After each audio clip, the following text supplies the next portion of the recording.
अस्सलाम वालेकुम, मैं हूँ आयशा रहमान और आप देख रहे हैं मेरा यूट्यूब चैनल द कैप्चरिंग। एक दो दिन पहले एक अफसोसनाक वाक़या पेश आया है स्वीडन में। मैं आपको सच बताऊं तो जब मैंने ये वीडियोस भी देखी, सच में हम मुसलमानों का दिल रो रहा है इस वक्त, और मेरा अपना इतनी शदीद मुझे खुद को भी तकलीफ़ हुई। कुरान पाक की बेहुरमती व्लादिमीर पुतिन ने, रशिया के प्रेसिडेंट ने काम ये सरअंजाम दिया है। हमारे मुल्क के भी किसी हुक्मरान ने ऐसा काम नहीं, और उसी दिन उसके अगले दिन ही उन्होंने ये ऐलान किया। इस वक्त दुनिया में मुसलमान मुजाहिरे कर रहे हैं, शदीद एहतजाज जारी हैं। इराक में स्वीडिश की एम्बेसी में इराकी घुस चुके हैं और यूएन के लोग सर जोड़ के बैठे हैं।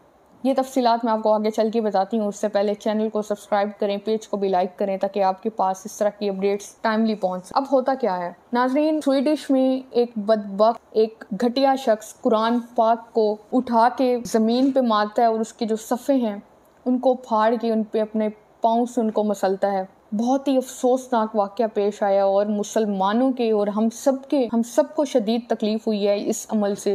ये जो वीडियोस वायरल हुई हैं, मुसलमानों को यहाँ पे तकलीफ सबसे ज़्यादा ये हुई कि वहाँ की हुकूमत ने ये इजाज़त दी कि आप ये काम कर सकते हैं।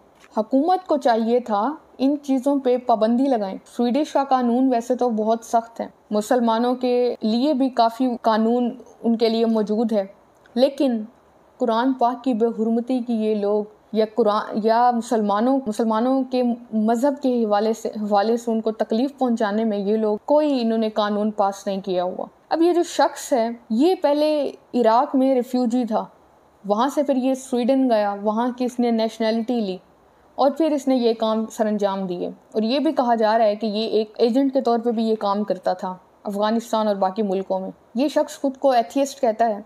ये कहता है कि ये ज़मीन आसमान, ये सूरज चाँद, ये सब खुद ब खुद बन चुके हैं, तो बनाउज़बिल्ला कोई खुदा मौजूद नहीं है। और कभी जब अपने काम में ये होता था तब भी खुद को ये मुख्तलिफ मज़हब का मानने वाला बताता था, कभी मुसलमान बताता था, कभी ईसाई और कभी क्या। अब हुआ ये है कि ये शख्स ने कहा है कि ये पहले भी कहता रहा कि इस्लाम जो है वो एक फसाद बर्पा करने वाला मज़हब है, और इसने ये एक इंतहाई घटिया काम सरअंजाम दिया है।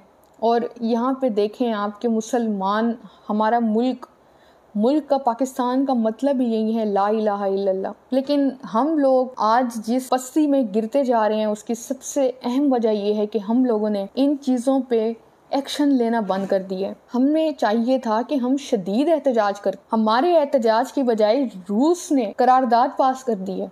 वहाँ के सदर ने मस्जिद में जाके कुरान पाक को उसने सीने से लगाया हुआ। पुतिन अमेरिका को हरगिज़ पसंद नहीं है। मैंने इस पे पहले भी वीडियो बनाई थी जब पुतिन के खिलाफ बगावत शुरू हुई थी और ये कहा गया था कि पुतिन भाग गया है, लेकिन बाद में ये खबरें गलत साबित हुई थी। और जो उसका अपना एक ग्रुप था, वैगनार ग्रुप, उनके साथ उनका एक निगोशिएशन भी जारी है और मुज़ाकरात चल रहे हैं उनके साथ। अब उसने आके कहा कि मैं अपना इस कुरान पाक को अपने ही एक मुल्क के एक शहर है, उसका नाम नहीं याद आ रहा मुझे, वहाँ पे उसने कहा कि मैं एक बड़ी आलीशान जगह पे कुरान पाक को रखूँगा।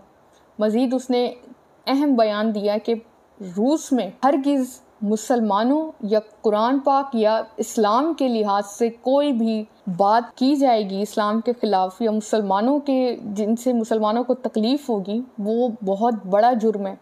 और इवन पुतिन ने अपने कानून का हवाला भी देते हुए सेक्शंस भी बताएं कि इस हवाले से ये शदीद जुर्म है, बड़ा जुर्म है ये, जिसकी सज़ा हो। लेकिन हम लोगों ने एक एहतजाज तक भी नहीं किया, ज़बानें हम लोगों की बंद है। कितना बड़ा कारनामा है ये। आप लोग जाके अगर देखें, सुल्तान अब्दुल हमीद ड्रामा अगर आप लोगों में से किसी ने देखा हो तो उसमें आप देखें कि वो हुक्मरान थे, जो तकलीफ़ उनको होती थी जब कभी फ्रांस कोशिश भी करता, तो बनाउज़बिल्ला हमारे नबी पाक सल्लल्लाहु अलैहि वसल्लम के खाके बनाने की भी उस दौर में भी कोशिशें होती थी, ड्रामा पेश किए जाते थे, तो बड़े सख्त जवाब दिए जाते थे सुल्तान अब्दुल हमीद की तरफ से। वो थे आशिक रसूल। और हम लोग क्या करते हैं बैठ के, हमारे मुल्क को भी चाहिए कि एहतजाज करे, सख्त बयान दे इस पे। गैर मुस्लिम होते हुए रूस के सदर ने एक अहम बयान दिए हैं, आप देखें, और हम लोगों ने कोई बयान नहीं दिया, एक छोटा मोटा बस एक रस्म पूरी की है हम लोगों ने, कि रस्मन सा एक दे दी और जान छुड़ाई है अपनी। अब इराक के सदर ने, जब ये इराक में हंगामे फूटे تو عراق نے صدر نے آ کے اپنے لوگوں کو کہا کہ آپ ان کا جو LGBTQ کا جھنڈا ہے، یہ رنگ برنگا جھنڈا، آپ لوگوں کو جہاں بھی یہ جھنڈا نظر آئے اس کو آپ لوگوں نے جلانا ہے، اور ان کو اس چیز سے بڑی تکلیف ہوتی ہے۔ آپ سب نے دیکھا ہو تو یہ لوگ اس وقت دنیا جو ہے وہ ان چیزوں کو بڑی پھیلانے کی کوشش کر رہی ہے کہ ہر ملک میں، انڈیا میں اور باقی ملکوں میں تو قانون پاس ہو چکے ہیں، سیم جینڈر کے لوگوں کی شادیاں ہو رہی ہیں اور لوگ کھلا اس کا اظہار کر رہے ہیں۔ پہلے یہ چیز بڑی عیب سمجھی جاتی تھی، لیکن اب ان لوگوں نے اتنی اس کو پذیرائی دی ہے، اتنی اس چیزوں کو سپورٹ کیا ہے، لوگ کھلا یوٹیوب دیکھیں، باقی لوگ دیکھیں، وہ کھلا اظہار کر رہے ہیں ان چیزوں کا، ایزیلی رہ رہے ہیں۔ لیکن الحمدللہ ابھی تک ہمارے ملک میں یہ چیز نہیں ہوئی، لیکن کوششیں بڑی کی جا رہی ہیں۔ یہ ٹرانسجینڈر بل جو آیا تھا اس میں بھی تقریباً کچھ چیزیں تھیں، لیکن پھر بعد میں اس کو امینڈ کیا گیا تھا۔ عراق کے صدر نے بھی یہ کہا کہ ان کے اس جھنڈے کو آپ لوگ جہاں آپ لوگوں کو نظر آئے اس کو آگ لگا دیں، لیکن یہ چیزیں حل نہیں ہیں۔ UN کا اگر لوگ سر جوڑ کر بیٹھ گئے ہیں تو وہ لوگ کوئی حل ہی نکالتے ہی نہیں ہیں ان چیزوں کا۔ اس پہ قراردادیں منظور ہونی چاہیے۔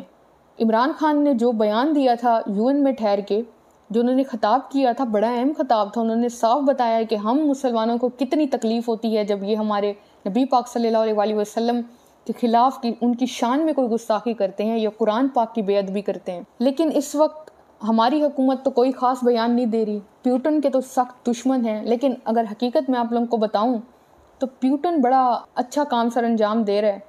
جس طرح سے انہوں نے مسلمانوں کو اب بیان دیا سپورٹ کی، امریکہ کی آنکھوں میں پیوٹن کھٹکتا ہے۔ اس کے ساتھ ساتھ رجب طیب اردگان کے ساتھ تعلقات بڑے اچھے ہیں پیوٹن کے، میں نے یہ آپ سب کو پہلے بھی ویڈیوز میں بتایا ہے، بڑے اچھے تعلقات تھے۔ اور پھر یہ بھی یہاں پہ بھی گیم کھیلی گئی تھی کہ جو زہر، یہ طیب اردگان کی جب طبیعت خراب ہوئی تھی تو یہ الزام لگایا گیا تھا کہ شاید پیوٹن نے کچھ اس طرح سے کیا، لیکن پیوٹن ہرگز یہ کام نہیں کرے گا کیونکہ رشیا کو خود ہی نقصان ہے، بہت بڑا ایک ایکسپورٹر ہے جو ترکی کو چیزیں دیتا ہے، اور بڑا کاروبار آپس میں ان لوگوں کا ہوتا ہے۔ خیر، اگر آپ نے وہ ویڈیوز نہیں دیکھی تو جا کے دیکھ لیں، ڈیٹیل میں نے اس میں ساری چیزیں آپ لوگوں کو بتائی تھی۔ تو اس وقت یہ جو واقعے ہیں بس مسلمانوں کی اس وقت بہت زیادہ پوری دنیا میں احتجاج کر رہے ہیں، اور کرنے بھی چاہیے، اور ہمارے ملک کو بھی سخت اس پہ رد عمل دینا چاہیے۔ اپنا فیڈ بیک کامنٹ سیکشن میں لازمی دیا کریں، اپنا خیال رکھیں، ہمارے ملک کے لیے دعا کریں۔ اللہ حافظ۔